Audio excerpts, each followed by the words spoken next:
सांगली जिल्ह्यातील खानापूर तालुक्यातील विटा येथील सुतारकीमाळा परिसरात एक धक्कादायक खून प्रकरण उघडकीस आले आहे। दिनांक 14 एप्रिल 2026 रोजी सकाळी 8 वाजण्यापूर्वी घडलेल्या या घटनेत श्रद्धा अनिल लोटके वय 20 या विवाहित महिलेचा तिच्याच पतीने निर्घृण खून केल्याची माहिती पोलिसांनी दिली आहे। या प्रकरणी दीपाली शशिकांत साठे वय 41 राहणार कराड रोड विटा यांनी विटा पोलीस ठाण्यात फिर्याद दाखल केली आहे।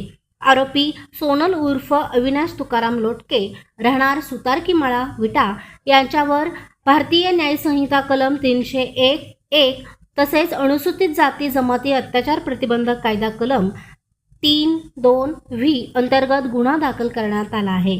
पोलिसांच्या माहितीनुसार श्रद्धा आणि आरोपी यांच्यात सुमारे 4 ते 5 वर्षांपूर्वी आंतरजातीय प्रेमविवाह झाला होता। दोघेही विटा येथील सुतारकीमाळा परिसरात भाड्याच्या घरात राहत होते।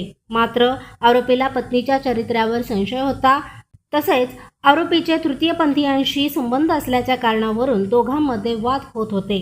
या वादातून संतापलेल्या आरोपीने श्रद्धावर लोखंडी रॉडने चेहरा, कपाळ, डोके आणि हातावर वार करून तिचा खून केला, अशी प्राथमिक माहिती समोर आली आहे।